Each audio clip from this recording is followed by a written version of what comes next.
جوانترین و ڕازاوەترین سڵاوەکانتان پێشکەش بینەرانی خۆشەویستی تەلەڤیزیۆنی کۆمەڵە زۆر خۆشحاڵم دووبارە لەگەڵ هاوڕێ هاوکارم ئەمیر ئەبینەوە میوانی ماڵەکانتان بۆ پێشکەشکردنی بەرنامەکەی خۆتان واتە بەرنامە ئێمە و بینەران. زۆر سپاسەوەنگیان لەلای منیشەوە سڵاوتان لەبێت عزیزان و خۆشەویستان، هیوادارم کە لە هەر کوێیەکەن ساغ و سلامەت بن و مەجالیەوەشان هەبێت تا کۆتایی بەرنامەی ئەم هەفتەیەش بینەر و بیسەرمان بن هەروەک ڕواڵی هەموو هەفتە بەرنامەیە چەند بابەت و چەند نامەیەکی ئێوەی ئازیز کە زەحمەتتان کێشا و ناردووتانە لە خۆ دەگرێت. پێم وایە بێ هەر پێشەوەی کە ناوبڕ بدەین با یەکەم بابەت بخێنینەوە چاوان. بەرنامەکەمان بە ڕاگەیاندنی شەرێکی دیکەی کۆماری ئیسلامی دژ بە خەڵکی ئێران و بە تایبەت دژ بە ژنان و کچان با دەست پێ بکەین. مەجلیسی ڕژیم ڕۆژی دەی سەرماوەز پرۆژە یاسای بەناوی حیجاب و عیفاف پەسەند کرد. ئەم یاسایە 74 مادە و 5 بڕگە لە خۆ دەگرێت و بەر لە پەسەندکردنی چەند جار لە نێوان دام و دەستگا جیاوازەکانی ڕۆژیمدا دەستا و دەستی پێکرا. ئەلبەت هێزی انتزامی و دەسەڵاتی دادوەری ماچەڵی یاسا نەبوون و دەمێکە هەوڵیان ئەدا ئەو پرۆژە یاسایە دژ بە ژنان و لە ڕاستیدا دژ بە مرۆڤایەتی بەر لەوەی ببێتە یاسا جێبەجێ بکەن. دوای ئەم یاسایە هێزە انتزامیەکان ئیتر بە خەیاڵی ڕاحەت گویا یاسا بەڕێوە دەبن دەکەونە ناو شقامەکان کە ژنان و کچان ئەم جارە گویا بە شێوەی یاسایی بدەنە بەر ئەزیەت و ئازار، جەریمە یا دەستگیریان بکەن یان لە کێشەی نێوان ئامرینی ئەمر بمەعروف و نەهی لە منکر ژنان بە قازانجی هاوکاریان دەخەڵەت بکەن. بڵێ گۆیا تا ئێستا یاسا نەبووە، گۆیا تا ئێستا ئەوەی بێحۆرمەتی و سوکایەتی بێ بە ژنان و کچانیان نەکردووە کە لەمە بەدواوە بەناو یاساوە بەڕێوەبرن. تا ئێستا هەرچی لە توانایاندا بووە و کردویانە، بەڵام هەر نەیان توانیوە ئەم سوکایەتیکردنە بسەلمێنن. بێگومان ئەوەی وا تا ئێستا نەیان توانیوە بە ناوی شەرع و ئاین بیکەن، لەمە بەدواش ناتوانن بە ناوی یاساوە بیکەن. هاوڕێکم ئەیوت ئەگەر توانیان دیسانەوە حجاب جێبخەن، دیارە ئێرادەی ئەوەیان دەبێت کە کۆمەلگا بە شێوازی خۆیان ئێدارە بکەن. ئەم بنەمای ئایدۆلۆژیای کۆماری ئیسلامی تازە ڕووخە و ئیتر گەڕانەوەی نییە. هەروەها لەو پرۆژە یاسایە خوێندمەوە جەریمەی ئابووری ئەمیر تا 165 میلیۆن تمەن دیاری کراوە کە لە مادەی پەیوەست بە تاوانەداراییەکاندا ئاماژە پێکراوە. هەر لەو شوێنەدا نووسراوە لە ئەگەری نەدانی جەریمەی دیاری کراو لە خزمەتگوزاریەکان بێبەش دەکرێت. لەم پرۆژەدا هەروەها هەڕەشە لە پیاوانی ناو کۆمەلگا و خاوەنکار و کاسبەکانیش کراوە کە ئەگەر هاوکاری لەگەڵ بەناو تاوانباران بکەن جەریمە دەکرێت. مەجلس بۆ جێبەجێکردنی یاسای حجاب تەنیا پشت بە پۆلیس و دەسەڵاتی دادوەری و هێزە سەرکوتگەرەکانی تر نابەستێت، بەڵکو مەمورانی بەناو ئەمرێ بە معروف و نەهی لە منکەریش لە ناسین و بەدوەداچوونی بەناو تاوانباراندا ڕۆڵیان دەبێت. ئەوانە دەکرێت هاوڵاتیانی ئێرانی یان ئەو بیانیانە بن کە مۆڵەتی نیشتەجێبوونی یاساییان هەیە. هەردوو گروپ پێویستە خاوەنی ئەو تایبەتمەندیانە بن کە باسکراون. داوایەکی بیهودەشیان لە هاوڵاتیان کردووەکە لە دژی خەڵک سیخۆڕی بۆ پۆلیسیش بکەن. بەڵێ چاوان ئەم پەلەقاژەیە لە کاتێکدا کە ژنانی ئازادی خواز لە شەقام و شوێنە گشتیەکاندا بەکردەوە ئەم یاساییان بێبایەخ کردووە. ئەم یاسایە لە پراتیکدا چەندین جار شکستێناوە. لەبیرتانە مەحسای ئازیز ئەمان ژینە بەر لە دەستگیرکردنی چ جلوبەرگێکی لەبەردابوو، شێوازی جلوبەرگی ئەو لەگەڵ جلوبەرگی ئێستای ژنانی ئێران بەراوردکەن. اینجا ڕەهەندەکانی ئەم شکستە زیاتر دەردەکەون. لە ڕاستیدا بەرگەکانی ئەم یاسایە بەکردەوە جێبەجێ ناکرێن چونکە زۆر بە پێچەوانەی هەلومەرجە کۆمەڵایەتیە. ئەو یاسایە لەسەر بنەمای بۆچوونی گروپێکی بچووکی سیاسیدا ڕێژراوە، هەر بۆیە مەحکومە بە شکست. پارێزەرێکی دادگوستەری لە کاناڵی ئێکسدا چاوان نووسی بووی وەک یاسا ناسێک. دوای خوێندنەوەی یاسای حیجاب و عیفاف تەنیا دەتوانم بەرامبەر هاوڵاتیانی شەریف و ستەملێکراوی خۆمدا شەرمەزاری دەرببڕم. یاسای حیجاب نیشانەی سەر لە شێواوی و شپرزەیی بەرپرسانی باڵای ڕەشن. بەڵێ ئەمیر ڕاستە، بەڵام ئەم سەر لێ شێواوی و شپرزەیە نابێتە هۆی ئەوەی کە ئامرازەکانی سەرکوتکردن لەبیر بکرێن، چونکە لە واقعدا ئەم یاسایە بەوەمبەستی بەهێزکردنی دام و دەستگا سەرکوتگەرەکان لە دۆخێکدا بڵاوکراوەتەوە کە ترسی بەردەوامی بەهێزتری ئاخێزی شۆڕژگەرانی ژن ژیان ئازادی خەوی لە چاوی بەرپرسان و هێزە لایەنگرەکانی کۆماری ئیسلامی زڕاندووە. کرێکاران، ژنان و سەرجەم ئازادی خوازان ئەو ترسەی دەسەڵاتداران و لایەنگرەکانی دەکەن بە واقعیەت. بەڵێ زۆر ڕاستە با بچین ناوبڕێک ببینین دواتر بینەوە بابەتەکانی کە دەست دەکەین فەرموو بچین ببین.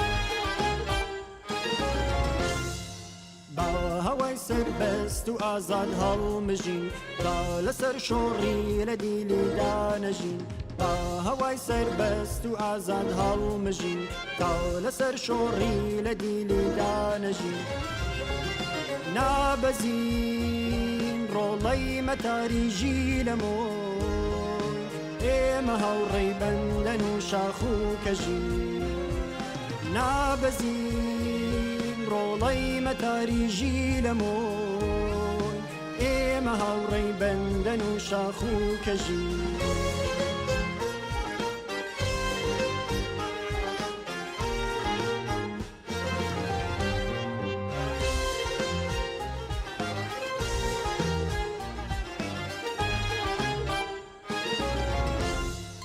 زامی خۆخۆری گەلێژانی هەیە بۆیە هەر قوربانی زوڵمی خوێن مژی زامی خۆخۆری گەلێژانی هەیە بۆیە هەر قوربانی زوڵمی خوێن مژی ژن ژیان ئازادی ژن ژیان ئازادی واتای گرتەوە ڕاپەڕینی سووریەک تاڵاخژی ژن ژیان ئازادی ژن ژیان ئازادی واتای گرتەوە ڕاپەڕینی سووریەک تاڵاخژی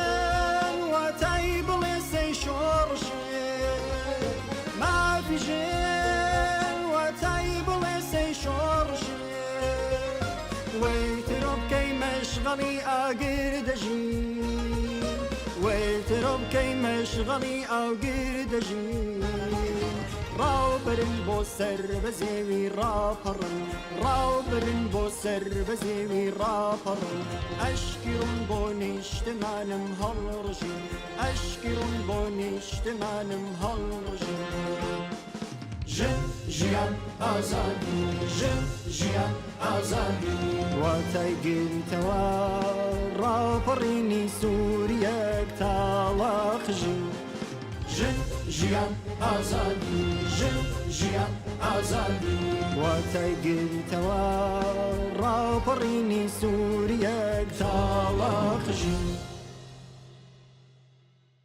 چاوان هەر لەم پەیوەندیەدا بابەتەی سەرەوە ژمارەیەک لە چالاکوانانی سیاسی و مەدەنی ڕاگەاندنێکیان بڵاو کردەوە کە پێم باشە لێرە شێمە لەم بەرنامەیەدا ئاماژەی پێ بکەین. لەم ڕاگەاندنەدا هاتووە جێبەجێکردنی ئەوەی لەژێر ناوی یاسای حیجاب و عیفافدا هاتووە وێڕای بێبەشکردنی هاوڵاتیان لە ئازادی و مافە سەرەتاییەکان بۆتە هۆی دابەشبوونێکی مەترسیدار لە کۆمەلگادا و بە تایبەت شاری لەسەر ئەو چینانە دروست کردووە کە هەر ئێستا بەهۆی دۆخی خراپی ئابووری ئازار دەچێژن. ئەم یاسایە ڕەنگە کۆمەلگای ئێران بەرەو قەیرانێکی قوڵتر بات چون کاتێک ڕێز لە یاسا دەگیردرێت کە یاسا پارێزەری مافە سەرەتاییەکانی خەڵک بێ نەببێتە هۆی پێشێلکردنی زۆرتری مافەکانیان. ئەمیر هەروەها لەم ڕاگەیاندنەدا هاتووە زۆرینەی سپێپستەکان هەرگیز مافی ئەوەیان نییە بە ناوی یاساوە ڕەشپێستەکان ناچار بەکارێ بکەن و مافەکانیان پێشێل بکەن. زۆرینەی موسڵمانان لە هەر وڵاتێکدا مافی ئەوەیان نییە مافی کەمینەکانی تر پێشێل بکەن. بەڵام ئێستا بە پێچەوانە لە ئێران کەمینەکانی کەم دەیانەوێت بە پێداگیری لەسەر ئامرازێک بە ناو یاساوە بۆ شوونی خۆیان بەسەر زۆرینەدا بسەپێنن.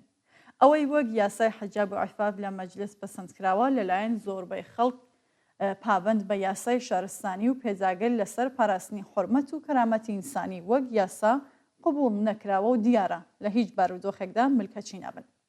خەڵکی ئێران و بەتایبەت ژنان و کشانی ئەم وڵاتە ماوەیەکی زۆرە چۆنیەتی پۆشینی جلوبەرگی داسەپاویان بەجێهێشتووە و هەرگیز پێویستیشیان با دەستێوەرزانی حکوومەتەکان لەم بابەتەدا نەبووە.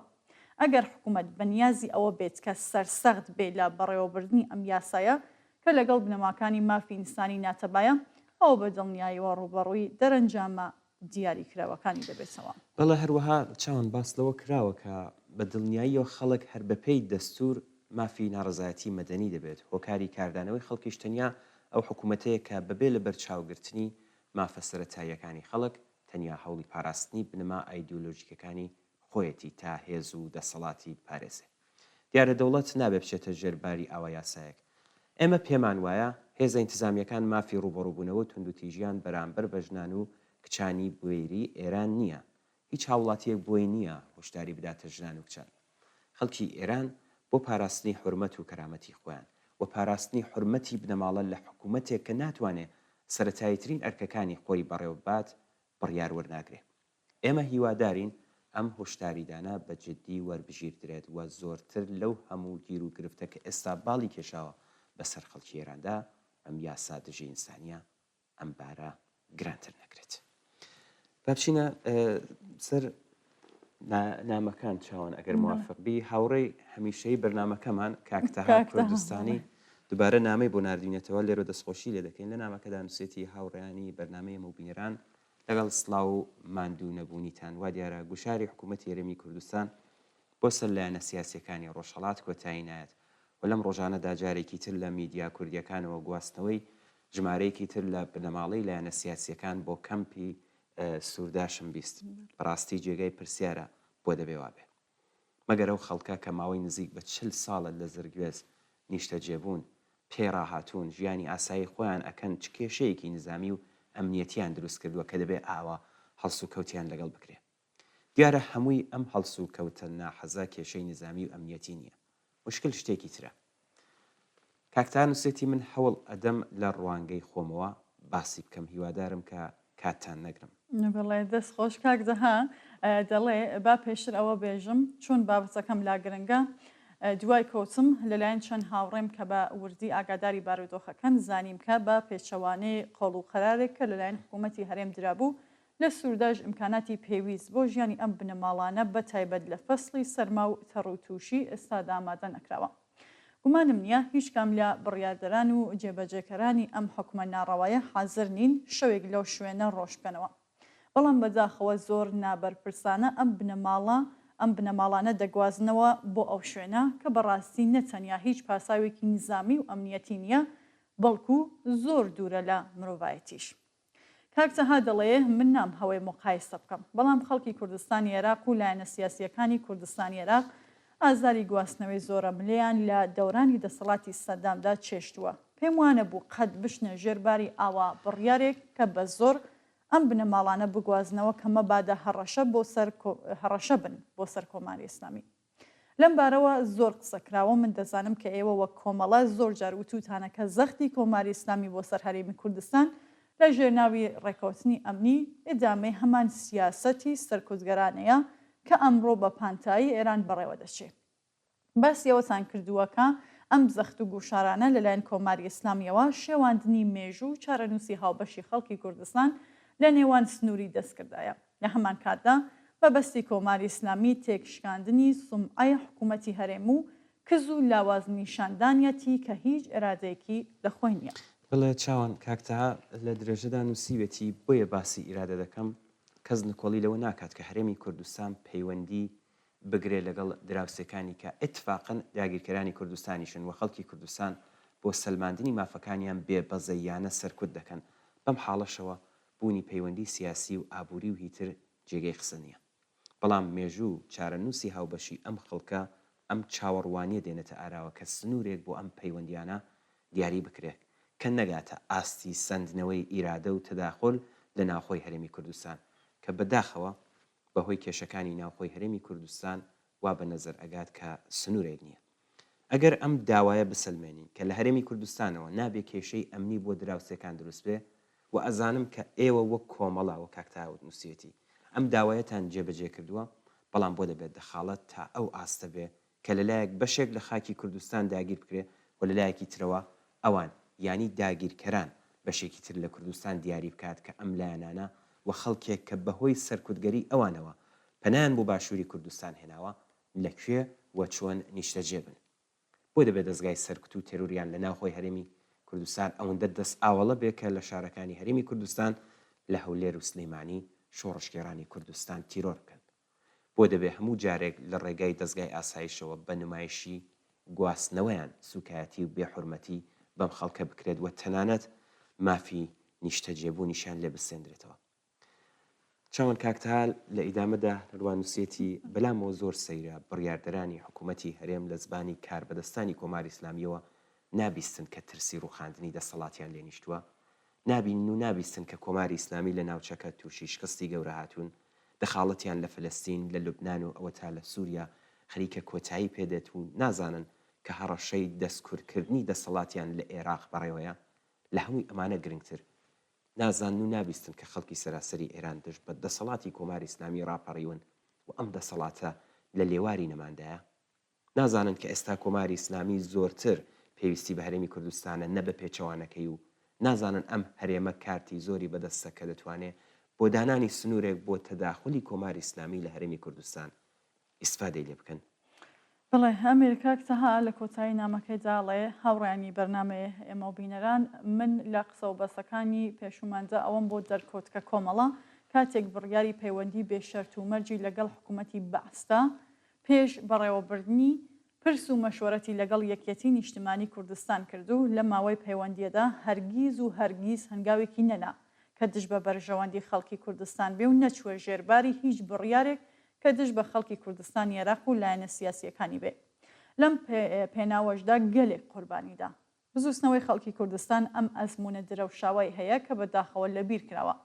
پێتان بڵێم کە من پەیوەندیم زۆرە و ئاگاداری ئەوە هەمکە زۆر کەس لە خەڵکی ڕۆژهەڵاتی کوردستان بە نیگەرانیەوە چاو لە دۆخی لایەنە سیاسیەکان لە هەرێمی کوردستان دەکەن.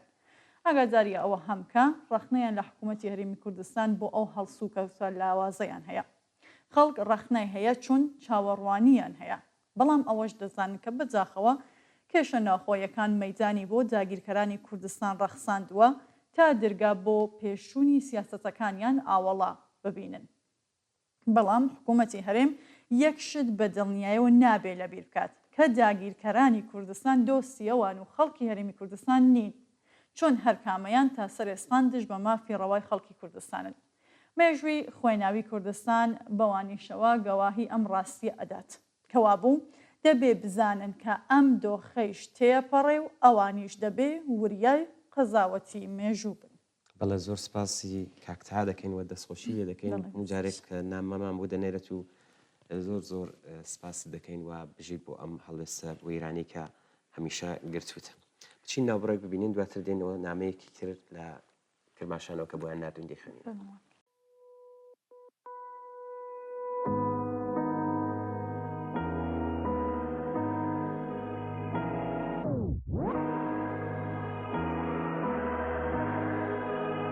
اگه دیدی درد مردم و ولی چشاتو بستی، ظلم به مظلوم رو دیدی و از کنارش رفتی، اگه از ترس یا واسه منفعتت خوده کردی، تو هم دست ظالم هستی، تو هم مجرم هستی. اگه خودتو به خواب زدی وقتی که خونا رو میریختن، گرفتار کسبتی وقتی جون جوونا رو میگیرن، اگه وسط بازی وسط بودی و گفتی سیاست چی هست، بدون رأی سفید نداریم بی‌طرف نداره این جنگ. اگه دست رو چشمات گذاشتی دستات خونیان، خائنی اگه تریبون داری و حرفات بو میدن، دوری از وطن و دوربینای ما کمسو نیستن، یادت باشه کثافتای پشت ابر لو میرن. اگه سرپوش گذاشتی رو قتل تو هم قاتلی، واسه پوشوندن جنایت باید رو خون راه بری، بدون مال کشیدن تو این سیستم کامل نیست. ایران اینقدر زندان داره که همتون جا بشین. ژورنالیست بازاری، مخبر دوزاری، هنرمند درباری، سوراخ موش بخر، مأمور معذور از بالا دستور، جلاد مجبور، سوراخ موش بخر، سوپ سوپاپ اطمینان منصوبه بی اختیار اصلاح طلب حزب با سوراخ موش بخر صادراتی نایی یا کی زیرو رو کشار جایی بده هرچی دلار داری سوراخ موش بخر چه هنرمندی که خبر از نونبری نداری شاشیدم به اسکار تگ مردمی نباشی پاره میکنم کلافتو که دیگه چرن نبافی چه شهاب دولتی باشی چه اصغر فرهادی چه بازیکن حکومتی و چفی الیسی چه بازیگر صادراتی و اله هیکسی شما خود فروش پولی نرزه مقام فیکسین حیف سالو جیر خورا شما از خلایق نیستین لاشی کارون با آب معدنی که پر نمیشه خوزستان ژتون نمیخواد صاحب کل میزه آزادی گرونه باشه آزاده کشته میده یادتون باشه خون فقط با خون شسته میشه تیر بزن از پشت سر بکش تشنه ها رو به قتل حق خواه نامسلح افتخار کن بیرون مرز به جنایت بزن رنگ و لعاب رو بگیر از من مژده فردا و تقاص رو ژورنالیست بازاری مخبر دوزاری هنرمند درباری سوراخ موش بخر مأمور معذور از بالا دستور جلاد مجبور سوراخ موش بخر سوپاپ اطمینان منصوبه بی اختیار اصلاح طلب حزب با سوراخ موش بخر صادراتی نایی یا کی زیرو رو کشار جایی بده هرچی دلار داری سوراخ موش بخر منتظر ناجی نباش خبری تو راه نیست نجات دهنده خودتی خودت قهرمانی من و تو اگه ما بشیم بیکرانیم ما منجی زمانیم امام زمانیم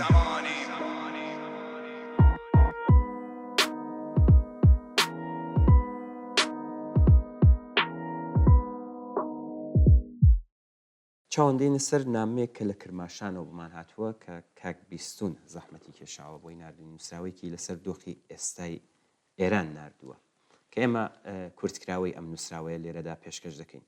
کاک بیستون نووسیوێتی حکوومەتی کۆماری ئیسلامی لە نێوخۆ و دەرەوەی سنوورەکانی لەگەڵ چەندین قەیرانی گەورە بەرەڕووبەتەوە. گرانی و هەڵاوسان تەنگی بە خەڵک هەڵچنیوە نان و برنج گران بووە و خەڵک ڕۆژانە چەند سەعات کارەبایان نییە. کرێکاران معەلیمان خانەنشینکراوان هاوکات لەگەڵ پەرستاران و چین و توێژەکانی دیکەی کۆمەلگا ڕۆژانە بۆ گەیشتن بە خواستەکانیان لەسەر شەقام ناڕزایەتی دەرەبڕن. ژنانی ئازا و بوێری ئێران بایەخ بە سیاسەتە دژەژنی کۆماری ئیسلامی نادەن و بە ئیرادەیەکی بەهێز بە بێحیجابی ئیجباری لەسەر شەقامەکان و شوێنە گشتیەکان پیاسە دەکەن تاکو تا بۆی بینینی پرچ و زەستەی ژنان لە پێشچاوی کولتوری پیاوسەلاری کۆمەلگا بشکێنن. ڕوونەکە کۆماری ئیسلامی وەکو هەموو ڕژەمە دیکتاتۆرەکانی جیهان شەرعیەتی لە نێو جەماوەری خەڵکدا لەدەستاوە ڕێگە چارەیەکی جگە لە ملکەچبوون لە بەرامبەر گوشارە نێوخۆیی و دەرەکیەکاندا نییە. بڵێ بە دوای چواردەیە دەسەڵاتداریەتی کۆماری ئیسلامی خەڵک لەو ڕژیمە بە تەواوەتی بێزار بوون و هیچ ئومێدێکیان بە گۆڕانکاری لە نێوخۆی ڕژیم نەماوە.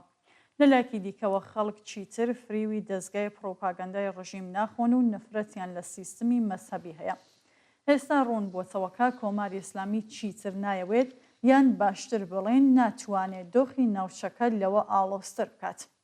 ئەو مەدینە فازڵیەی حاکمیەتی شیعە بووەتە بڵقی سرعاو. لە جێگای ئەوە لەم ماوەدا باسیەوە هاتووەتە گۆڕێکە هەرکات کۆماری ئیسلامی بکەوێتە مەترسیەوە دەکرێت سیاسەتی پاڵپشتی لە ئومەتی ئیسلامی بگۆڕن و تەنانەت لە بیری بکەن. هەندێک جاریش دەڵێن ئێستا کە دەسەڵاتی کۆماری ئیسلامی کەوتووەتە مەترسیەوە ئەبێ واز لە سیاسەتی هەناردەکردنی انقلابی ئیسلامی بۆ وڵاتانی دیکە بێنن. بۆ بۆنەوە دەسەڵاتی ئیسلامی دەیەوێت بە هەر شێوەیەک بۆی دەکرێت حکوومەتەکە لە ڕووخان دوور بخاتەوە و هەر جۆرێک بێ پاساوێکی شەرعی بۆ دۆزنەوە. بەڵێ ئەمە ڕاستە بۆ نمونە اقتصاد نیوز لە راپۆرتێکدا ڕایگەیاند بوو کە مەجید ئەنساری یاریدەدەری یاسایی سەر و کۆمار ئامادەی خۆی بۆ ئاشتی لەگەڵ ئەمریکا بەپێی یاسا و ڕێسان نێودەوڵەتیەکان نیشانداوە. ئەو بەرپرسەی ڕژیم هەروەها ڕایگەیاندووە کە ڕێبەری کۆماری ئیسلامی و سەر و کۆمار دووپاتیان کردوێتەوە کە ئەوان شەڕیان ناوێت وە کێشیان لەگەڵ هیچ وڵاتێکی دیکەدا نییە. یان فاینەشناڵ تایمیزی ئەمریکاییش پاشتیداری ڕافایل گروسی سەرۆکی ئاژانسی وزەی ئەتۆمی لەگەڵ بەرپرسانی کۆماری ئیسلامی نووسی تاران خوازیاری سازان لەسەر بەرنامەی ناوەکی و کەمکردنەوەی گرژی و ئاڵۆزیەکانی لەگەڵ وڵاتانی ڕۆژاوایی لە سەروبەندی جێگیربوونی ترامپ لە کۆشکی سپیە. سەرڕای هەموو ئەو نیشانانەی کۆماری ئیسلامی بۆ ئەمریکای نردووە. ئەمریکا بە کەمتر لە تەسلیمبوونی کۆماری ئیسلامی ڕازی نابێت. هەموو داتاکان نیشان دەدەن کە نە ئەمریکا و نە وڵاتانی ڕۆژاوایی خوازیاری ڕوخانی کۆماری ئیسلامی نین بەڵکو دایانەوێت دەستەمۆی بکەن و تەوهی کۆیلایەتی لە ملیدا هەڵواسن. بێگومان بە دوای پەسەندکردنی بڕیارنامەکەی شۆڕای حکامی نەتەوەی گرتوەکان گوشارەکان بۆ سەر کۆماری ئیسلامی زیاتر دەبێت و ئەو ڕژیمە لەرزۆکە لاوەستر دەکات. بەڵێ ئەمیر لە بەشێکی تری ئەم نووسراوێدەوە کاکبستون ناردبووی هاتووە جا ئێستا ئەم سازانە چ ڕاستەوخۆ بێدیان ناڕاستەوخۆ شاراوە بێدیان ئاشکرا ناتوانێت هیچ دەرەنجامێکی تری لێبکەوێتەوە جگە لە تەسلیمبوونی کۆماری ئیسلامی و ئەمەش جامێکی ژەهرە کە ڕژیم زوو یان درەنگ دەیخواتەوە. بەڵام لەم نێوانەدا ڕووخانی شۆڕژگەرانەی کۆماری ئیسلامی لە ئاکامی خەبات و ناڕزایەتی جەماوەری وەگیان هاتووش یەکێک لەو ئاڵتەرناتیڤانەیە کە کەس ناتوانێت لە بەرچاوی نەگرێت. شۆڕەشی ژینە لە قوڵای ئەم کۆمەڵگەیەدا ڕیشەی داکوسەوە. ئەم سات و سەودا نهێنیانە ناتوانن بە ئاسانی بەسەر خەڵکی کۆمەڵگای ئێراندا تێپەڕن. ئەم کۆمەڵگایە ئەوەندە بێدەنگ و بێهەڵوێست نییە کە کۆنەپەرستان و باڵە جۆرە و جۆرەکانی ناحکوومەت و دەرەوەی حکوومەت بتوانن بە ئاسانی بەسەر دەیان ملیۆن ئینسانی تینوی خۆشبژێوی ئازادی و یەکسانیدا تێپەڕ بن و هەر سیاست و بەدەلیکیان بەسەردا بسەپێنن. ڕاپەڕینی بەهێزیە و خەڵکێژ یەکێکە لە نیگەرانیە جدی و هاوبەشەکانی داڕێژەرانی سیاسەتی ئامریکا و ڕێبەرانی کۆماری ئیسلام. بەڵە سپاس بۆ کاکبیستون بە بچینە سەر نامەیەکی تر چاوان کە کاگڕەحیم بۆی ناردین. کاگڕەحیم نووسیوێتی دەبێ بڵین بە سلامەتی خامنەی قبولی کرد کە حیزبوڵڵا لەگەڵ ئیسرائیل ئاگر بەس بکاتوە بکشێتەوە بۆ پشت ڕووباری لیتانی کە 30 کیلومتر لە سنووری ئیسرائیل دوورە. هەروە قبولی کرد کە هەموو چەک و چۆڵی ڕادستی دەوڵەتی لوبنان بکات هەمووی ئەم چەکانە لە پارەی سەر سفرەی خەڵکی ئێران دابین کرابەوەی تر ناگەڕێتەوە و هەروە ڕۆیشت. بە سلامەتی خامنەی مخالفینی حکوومەتی سووریا گەورەترین شاری ئەم وڵاتیان واتە حەلەب خستە ژێر کۆنتترۆلی خۆیان و هێزەکانی حکوومەت هەڵاتن و ئێستا ئەوان لە نێو شاری حەلەب و دەوروبەر خەریکن شایی سەرکەوتن دەجێڕن. دوور نییە لە رووسیا بۆ پشتیوانی لە دەسەڵاتی لەرزۆکی ئەسەد دەست بکات بە بردمانی شاری حەلەب و ئێرانیش دەست بکات بە ناردنی هێز تا ئەم دەسەڵاتە بپارێزن.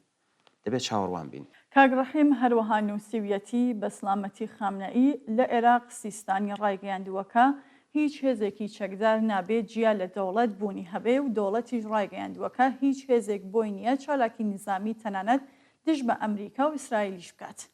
چەندە پارە بۆ ڕێخستن و پڕچەکردنی هێزی هەشتی شعبی سرفکرا.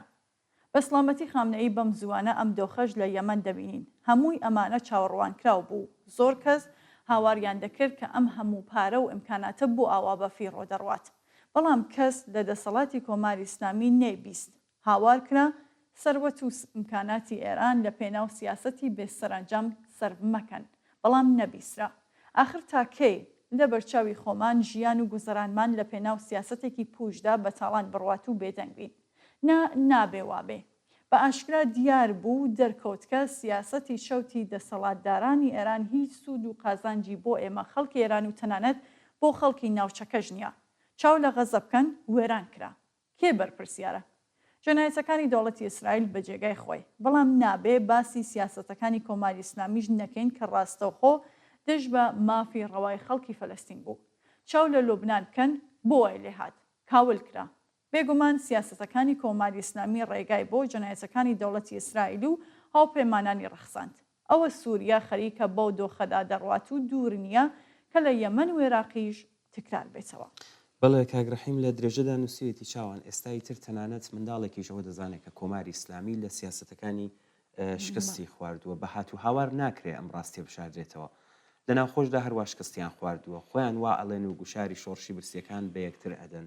سەرکوت و زیندان و ئەشکەنجە و ئیعدامیش فریان ناکەوێ. ئایا پێیان وایە دەتوانن هەروە ئیدامە بە دەسەڵاتیان بدەن؟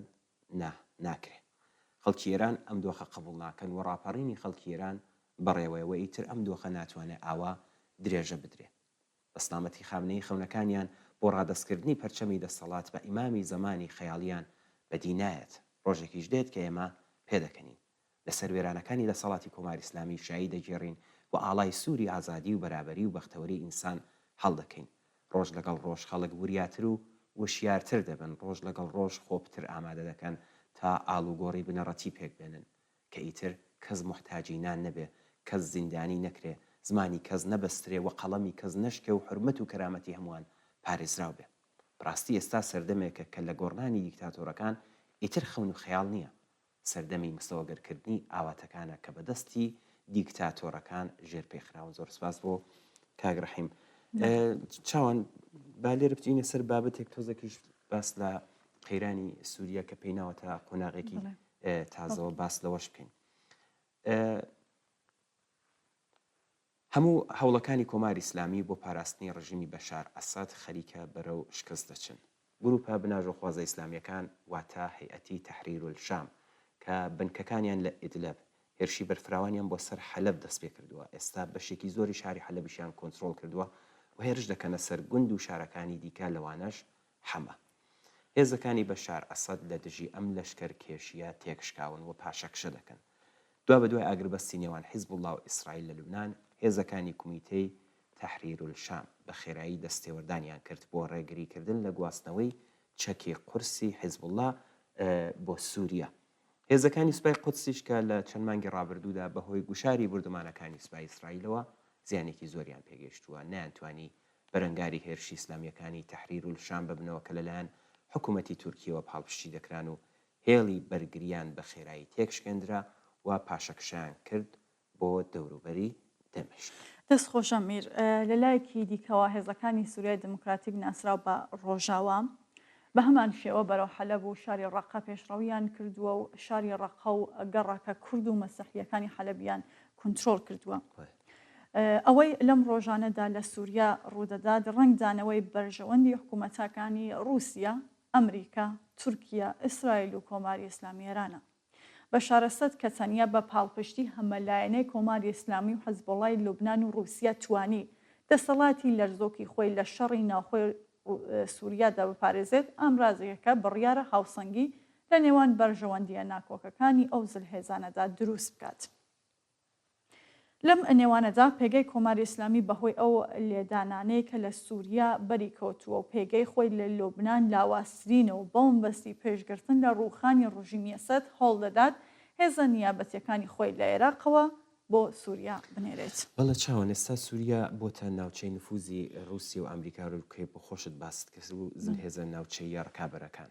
لە پێش هاتە هاوشێوەکانی ئەم قۆناغی ئێستادا ئەوەی وا زۆر بەرچاوە سیاسەتەکانی تورکیا دەژبان ناوچەکانی ژێردەسەڵاتی سووریای دموکراتیکە کە هەموو هەوڵی تورکیا ئەوەیە ئەم دەسەڵاتە کە زوو لاواز بکات بۆیە ئەگەری هێرشی بەربڵاو بۆ سەر ناوچەکانی ژێردەسەڵاتی هێزەکانی ڕۆژاوای کوردستان ئەگەرێکی بەهێزەوە دەتوانرێت و بەر هێرشی ئاسمانی و ئەگەری هێرشی زەمینی لەلایەن سوپای تورکیەوە بکرێت. هێزەکانی سووریای دموکراتیک بانگاوازێکی گشتیان بۆ چەک هەڵگرتن بڵاو کردەوە و هەوڵ دەدەن دەستکەوتەکانی خۆیان لە کۆنتترۆلکردنی ناوچەکانی ڕۆژهەڵاتی ڕووباری فورات بپارێزن، هەوڵدانێک کە جێگەی پشتیوانیە.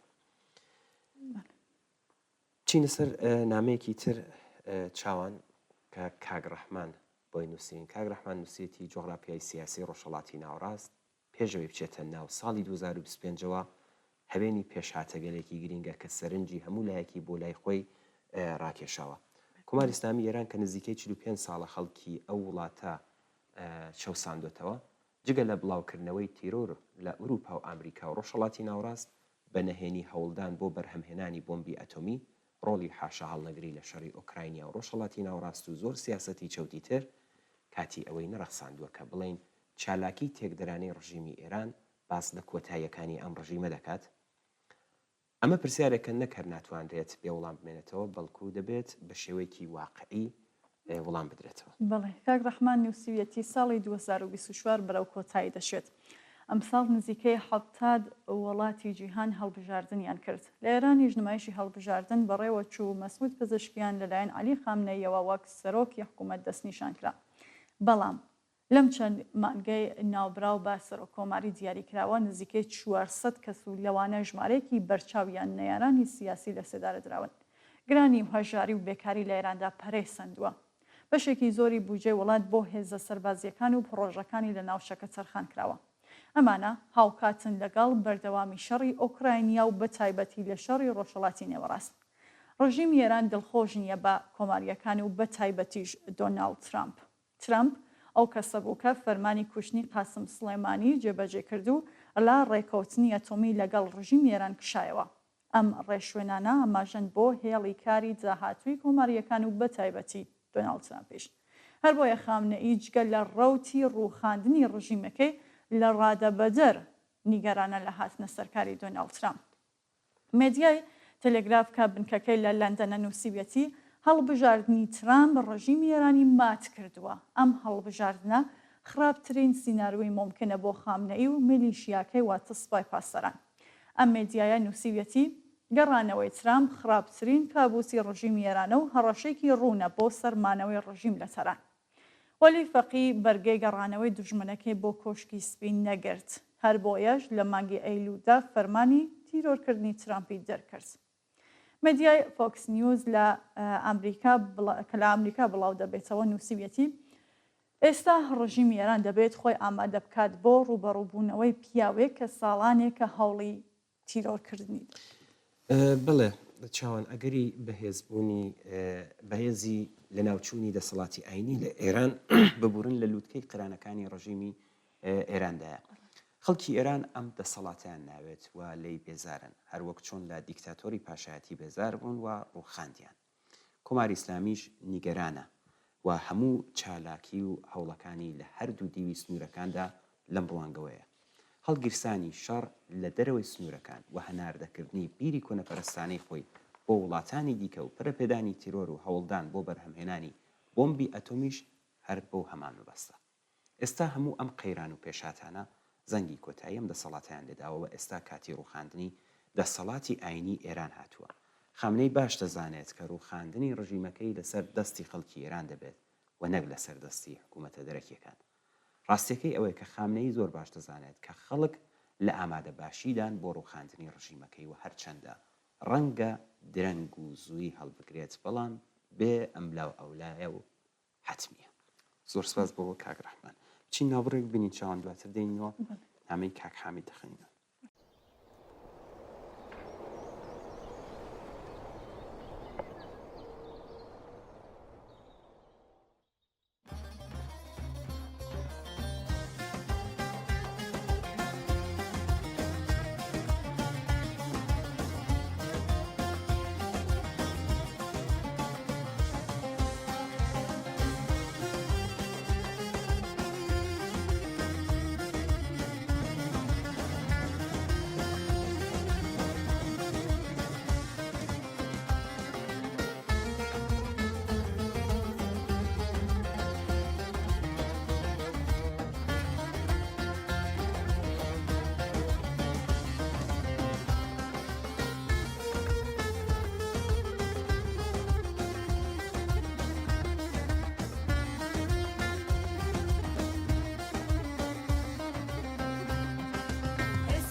جيهاني بيري واسأل النار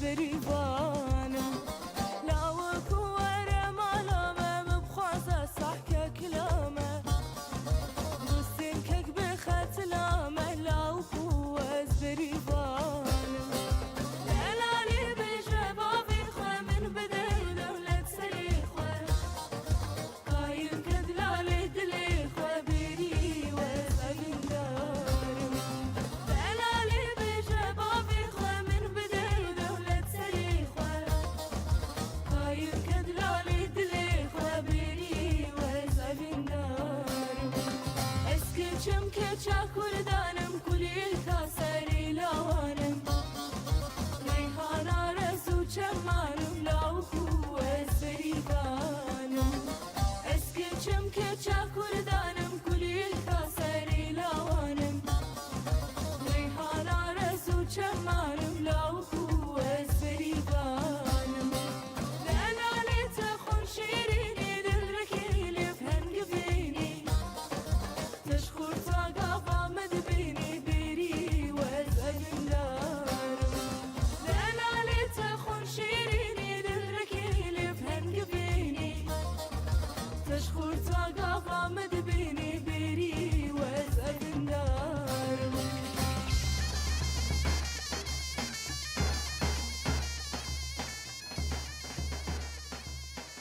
چاوان هەر وەک باسم کرد دێنە سەر نامەی کاک حامد کاک حامد لە نووسراوەکەیدا ئەم پرسیارەی ڕوو لە دەسەڵاتدارانی کۆماری ئیسلامی هێناوەتە گۆڕێەوە دەڵێ وای دانێن کە چەکی ئەتۆمیشتان دروست کرد دەی دوایی چی لە وەڵام بەم پرسیارە کاک حامد نووسیەتی چاو لە بکەن کۆریای باکوور ساڵی 2023 ینی 21 ساڵ پێش ئێستا خۆی وەک وڵاتێک لە ساحبی چەکی ئەتۆمی ناسان دوای ئەوە پەیوەندی لەگەڵ دنیای دەرەوە جگە لە چەند وڵات پشڕە ژێرخانی ئابووریدارمە و بەشی زۆری خەڵکەکەی تووشی فەقر و نەداری هاتن ئەمە لە کاتێکدایە کە نەیتوانی وە کەڵکی لێوەربگرێ و ناتوانێت کەڵکیشی لێوەربگرێ ئەگەر تەنیا بۆ بەرگریە بەرگری لە کێ و بۆ کێ ئەمە چ بەرگریەکە کە ئەم وڵاتەی ئاوە نقمی نەهامەتی کردووە جگە لە بەرگری لە دەسەڵات نەبێت بڵێ ئەوە ماوەیەکە کۆماری ئیسلامی پەیتا پەیام دەنێرێت کە غەنیسازی زیاد دەکات سانتیپیۆژی تازە دادەمەزرێنێ پێداچوونەوە بە بڕیاری سیاسەتی هەسەی خۆی دەکات و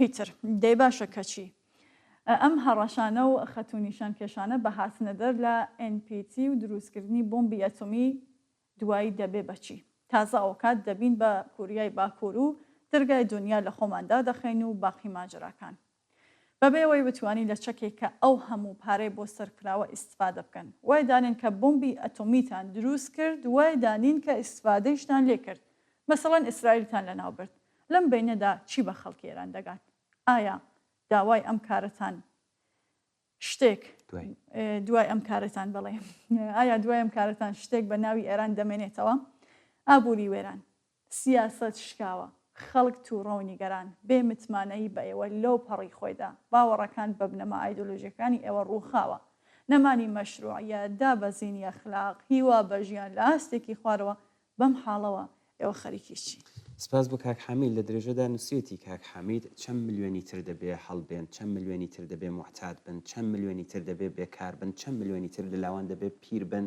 چەند ملیۆنی تر دەبێ بێهیوا بن بێ سەرپەنا بن برسی بن چەند کەسی تر دەبێت تامی زیندان و ئەشکەنجەکانی ئێوە بچێژن چەند کەسی تر دەبێت لە سدارە بدرێن چەندها ژیانی تر دەبێت هەڵوەشێتەوە تا ئێوە بزانن کە سیاسەت و ڕێوشوێنتان چەوتە هەڵبەت دەزانن بەڵام مانەوەی دەسەڵاتان لەم ڕێگایەوە دەبینن تاکەی ئەم وشانە وەک شەڕ نائەمنی محوەری مقاومەت بەرجام ناتەرازی تەوەڕۆم گرانی بێکاری یارانە خۆکوژی حیجاب گرتن زیندانی ئێعدام دەبێت تێکەڵاوی ژیانی ئەم خەڵکە بێ تاکەی خەڵک دەبێت تا مەزرۆی سڵح و ئەمنیەت و ئاسایش و حرمەت و کەرامەتی ئینسانی خۆیان ئازادی بەرابەری عشق و محەبەت و خۆشەویستی و ئایندەیەکی گەشت بۆ خۆیان و منداڵەکانیان بن وەڵامەکەی ڕۆشنە تا ئەو کاتەکە ئێوە دەسەڵاتدار بن خەڵکی ئێران ڕووی خۆشی ژیان نابینن زۆربەی خەڵکی ئێران لە شەڕ و نائەمنیدا لەدایک بوون و بە شەڕ و نائەمنی ژیان و بە شەڕ و نائەمنیش قرارە ببرن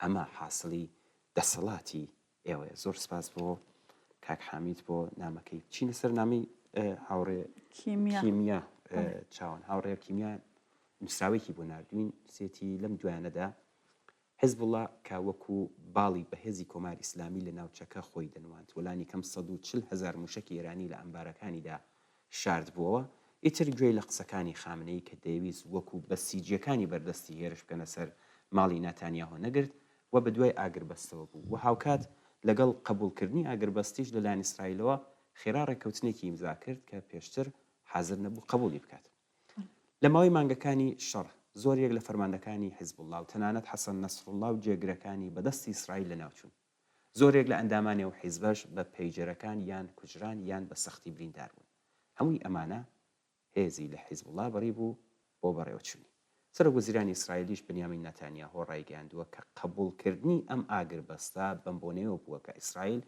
بتوانێت خۆی لە بەرامبەر هەر هێرشێکی ئێران بەهێزتر بکات کە بتوانێت وەڵامی هەر هەڕەشەیەک لەلایەن ئێرانەوە بداتەوە هەروەها لە بەردەوامی قسەکانیدا ئاماژەی بۆ کردووە ئێران گەورەترین پشتیوانی تەرۆریزم لە ڕۆژهەڵاتی ناوەڕاستایە و هەوڵ ئەدات ئەو گروپانە نوێژن کاتەوە و چون ئێران نایهەوێت لە ڕۆژهەڵاتی ناوەڕاست ئاشتی بێتە ئاراوە ئەمە وایە بڵێ لە بەشێکی تری ئەم نووسراوەی کە هاوڕێکیمان کیمیان نردبووی هاتووە بە ئەوە بڵێمکان نێتانیاهوو دەوڵەتەکەی ئەو کەسانە نین کە بتوانن باس لە ئاشتی بکەن ئەوانیش دەسەڵاتی دەستی باڵایان هەیە لە داگیرکاری و بەرگرتن بە ئاشتی و سەقامگیری لە ناوچەکە بەڵام ئێستا باسەکەم شتێکی ترە حەزبۆڵای لەم شەڕەدا گەورەترین شکستی هێنا و هەروەها بە هیچ ئاماجێکی خۆی نەگەیشت لەبەر ئەوەی کە ئەم شەڕە چواردە مانگە 6 قات زۆرتر لە شەڕی 2006 زیانی بە خەڵکیاندووە حەزبۆڵای لۆبنان کۆماری ئیسلامی و تەنانەت خامنەئی بە تەواوەتی لە بەرچاوی خەڵکی ئەو وڵاتە کەوتون و تەنانەت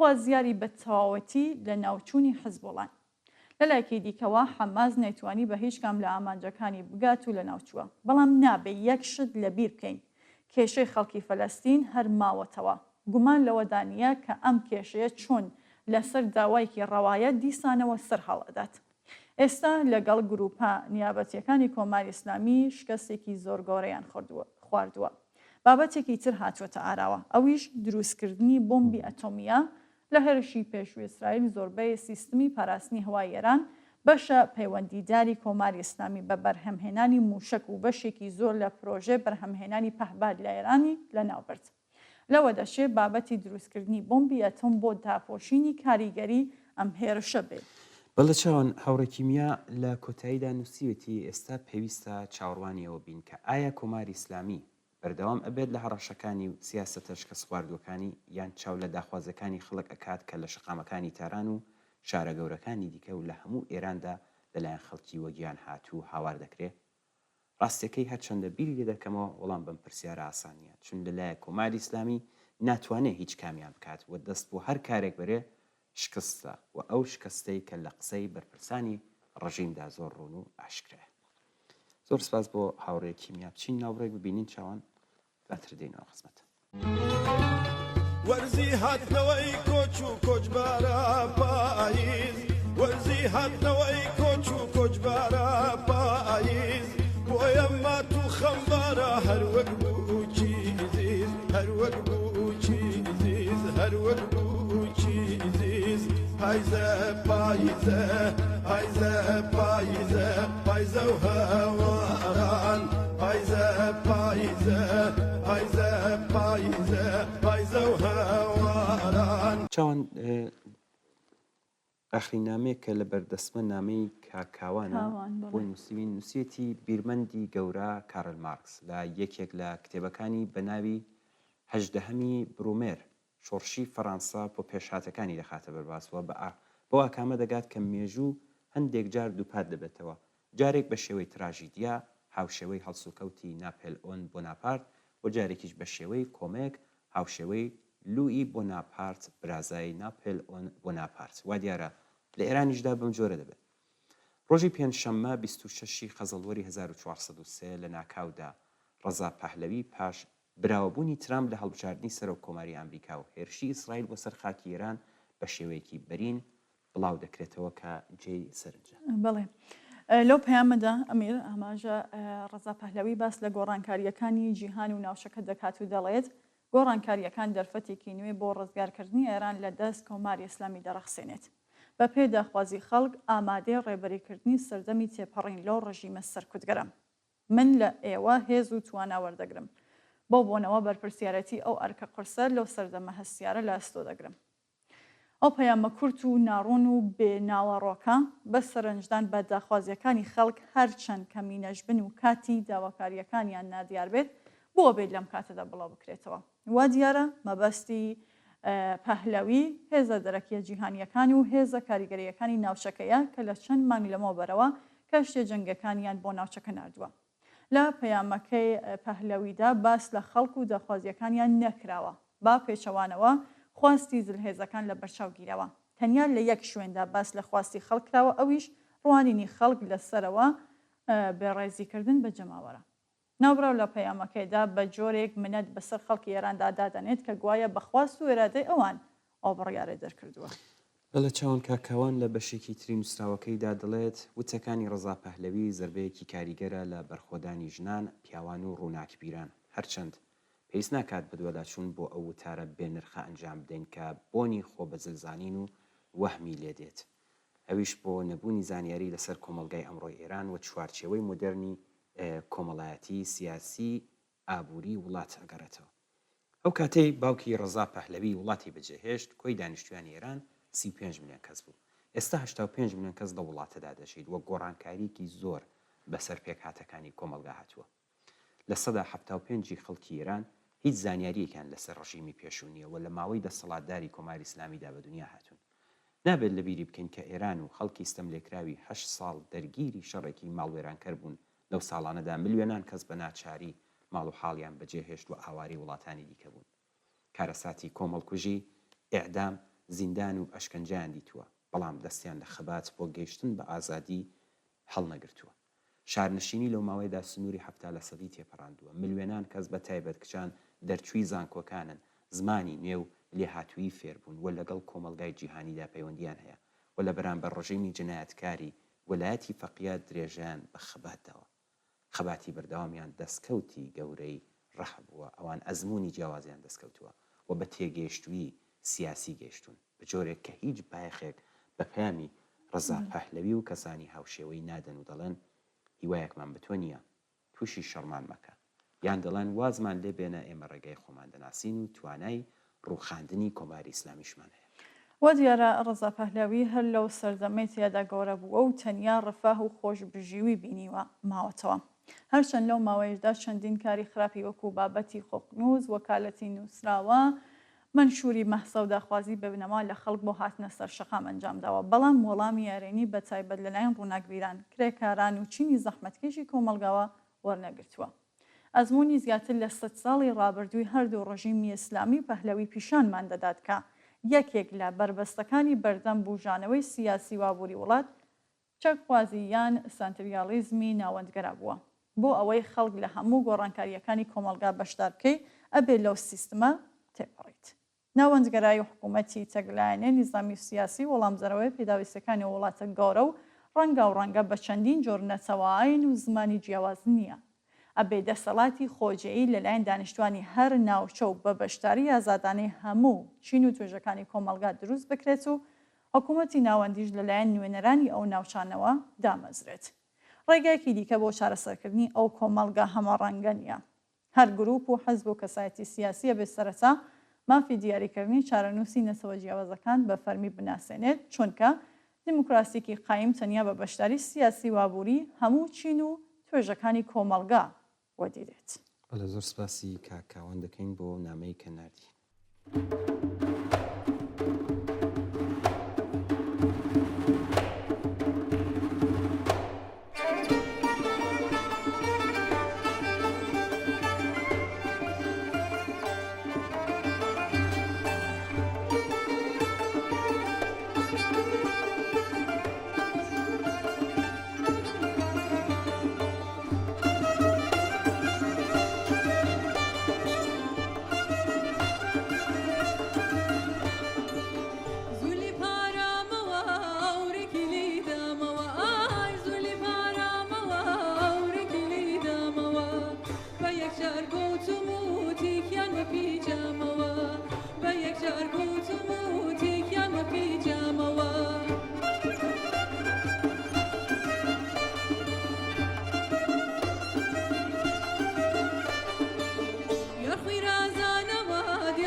هەریسەکی هەڵگرت و وەچی بشاربانە